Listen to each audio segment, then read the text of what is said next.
So then Lucius decides to take Maximus's sword that was preserved for years and then proceeds to bloody break it in the fight. Mate, that's Maximus's sword. What the hell are you playing at? Don't take it from the underground cave and then break it. The sword was safe and preserved for years, and then he gets it and snaps it in two. What the hell's the matter with you, man? On that note, hold on a minute.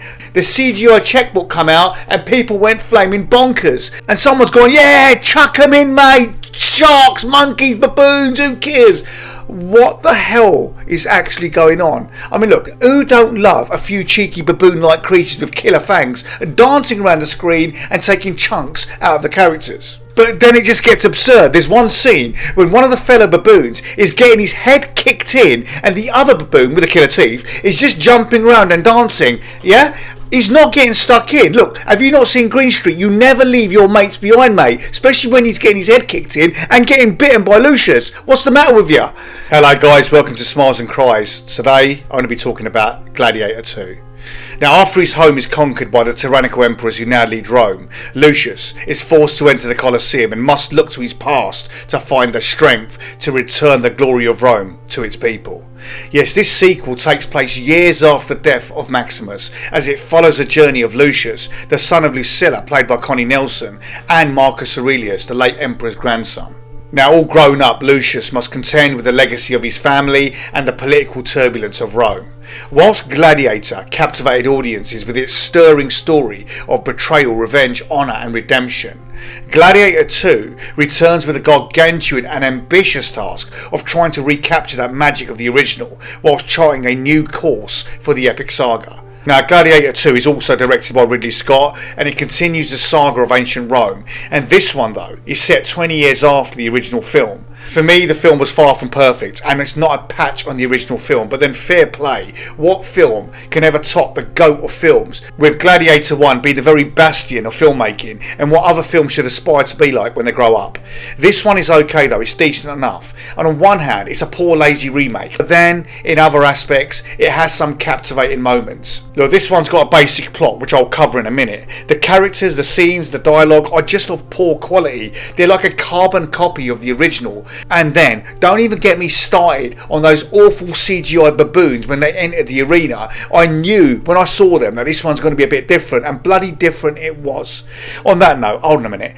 The CGI checkbook come out and people went flaming bonkers. And someone's going, yeah, chuck them in, mate. Sharks, monkeys, baboons, who cares? What the hell is actually going on? I mean, look, who don't love a few cheeky baboon-like creatures with killer fangs dancing around the screen and taking chunks out of the characters? But then it just gets absurd. There's one scene when one of the fellow baboons is getting his head kicked in and the other baboon with the killer teeth is just jumping around and dancing. Yeah? He's not getting stuck in. Look, have you not seen Green Street? You never leave your mates behind, mate. Especially when he's getting his head kicked in and getting bitten by Lucius. What's the matter with you? That baboon may as well pulled up a chair, got some popcorn out and started watching his mate getting his head kicked in. Then what about the other animals? We got some random CGI sharks thrown into the mix. Yes, sharks. What the bloody hell were sharks doing in the Colosseum? You might as well have stuck some stingrays in there, a few cheeky piranhas and other marine life just for good measure. Just totally bizarre things like that. Gladiator 2 has received mixed reviews from critics, audience members and fans alike. I've even heard some people saying it was absolutely ridiculous and terrible. And then others have said, don't fall for that, it's not as good as the original, but hey, it's still entertaining. I've heard that one time and time again. No, this one has to stand alone as its own film. And for me, there are aspects of this film, like I've already said, that's got the magic of Ridley Scott's direction. You have the epic Denzel Washington, who is hands down one of my favourite actors ever. His performance tries to elevate Gladiator 2 into an epic spectacle it needs to be just by being in it. But you can't help but also feel that the plot of Denzel Washington's character is just bizarre at times.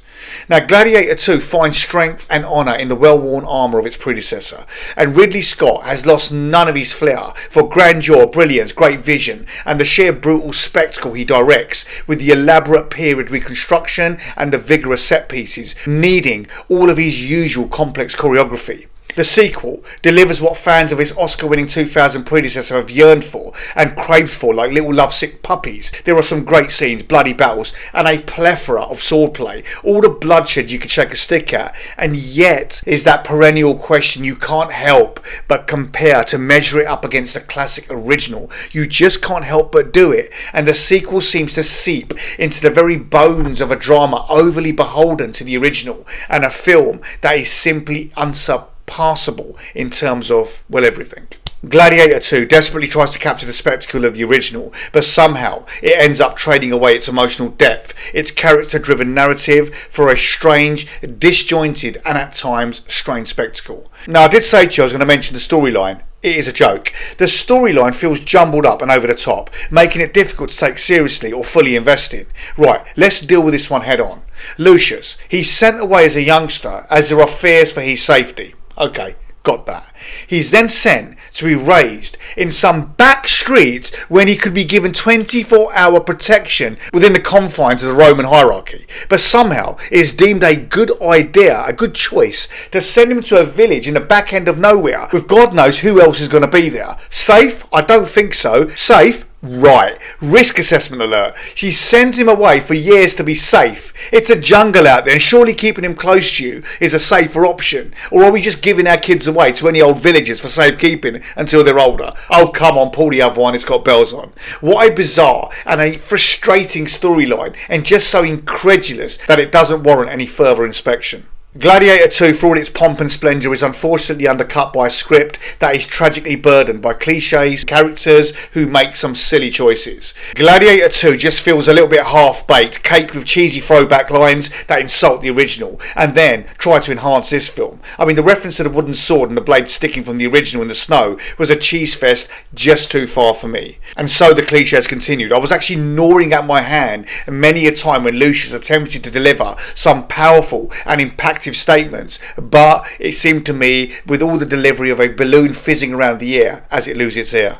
Then of course you've got the emperors who lacked any real sense of danger, wickedness or tyranny, and were not a patch on Commodus. And we've got to talk about the battles. When they imploded onto our screens, they certainly were epic and bloody, but there's always a but. They didn't have anywhere near the same impact as the original battles in the Gladiator film. You know, some people should know when they are beaten. Would you, Quintus? Would I? Goosebumps, my friend. It just didn't have that same pizzazz. I do love though how Maximus's influence also looms heavily over the film as Lucius navigates Rome's troubled political landscape. As you watch this, and probably through 80% of the film, you'll be thinking, hold on a minute, this is the same plot, situation, scene from the original, but just not as good, and like a B-Tech version, a diet Gladiator, a quasi-Gladiator, you get the drift. There is nothing of note that will smack you in the chops for you to remember about this film. Like I say, the biggest problem with this movie is that it's essentially a soft and not so epic reboot of the original. The movie is so reliant on nostalgia and the dialogue, and piggybacking on the dialogues of the original, it just comes across as shallow in general. It feels overstuffed and rushed. Now, Paul Mescal, who plays Lucius, the central character, he takes over the lead role in the sequel, and here he is grounded in a character who feels both burdened by his inheritance and eager to forge his own identity in a corrupt empire. And again, his performance in the film has garnered mixed reviews, with some fans salivating at the mouth saying Mescal is just a formidable lead and very adept in his role. Fair play, everyone is entitled to their own opinions. But for me, and whereas other fans have said that Mescal seemed to blend into the background and he didn't come across with any gravitas, and also lacked the emotion when he's supposed to grab your heart from the start, but they're saying he didn't, and I tend to lean to that opinion, because he's not a patch on the great and powerful Maximus, where Russell Crowe just demanded respect, with his on-screen presence being just immense. What does my past matter when my future is only to die as a gladiator? Decent line, but one of many he delivers in the film where he needs to mean it. He needs to deliver it with Maximus type chutzpah. My name is Maximus Decimus Meridius, commander of the armies of the north. You got the drift. Yes, like I say, in this film, the performance of Mescal, I think he needed to step it up a little bit more. So again, Crowe and Mescal, you have a general who you cared about, a strong main character to carry the film. But in Gladiator 2, not so much. So then Lucius decides to take Maximus's sword that was preserved for years and then proceeds to bloody break it in the fight. Mate, that's Maximus's sword. What the hell are you playing at? Don't take it from the underground cave and then break it. That's just plain stupid. The great general's sword was safe and preserved for years, and then he gets it and snaps it in two. What the hell's the matter with you, man? So here we have it, the final verdict. Gladiator 2 is still a good watch, and you've got to see the film. Ridley Scott brings the same solid and grandiose visual style that made the first film such a spectacle. We have the stunning cinematography, the immersive world building, and the huge set pieces, which all work well again. Gladiator 2 is at times as visually striking as its predecessor, with the combat scenes still brutal, bloody, and impactful. And again, like both Gladiator films, a bloodshed ensures that the heart of the story is all about power, honour, revenge, and of course, leaving your legacy. So Gladiator 2 is an entertaining blockbuster that delivers on visual spectacle and excitement in patches, and I would say that you need to manage your expectations in comparison to the original and the coveted Oscar-winning film. It's not bad, but you're not going to feel the same way you felt after you watched Gladiator back in 2000. That was a powerhouse of a film that left your jaw trailing all the way out of the cinema and into the cinema car park with the accompanying trail of drool. So Gladiator 2 gets a nice 6 out of 10. Guys, don't forget to share and like the video and subscribe to my channel. I'll catch you for the next review. Take care.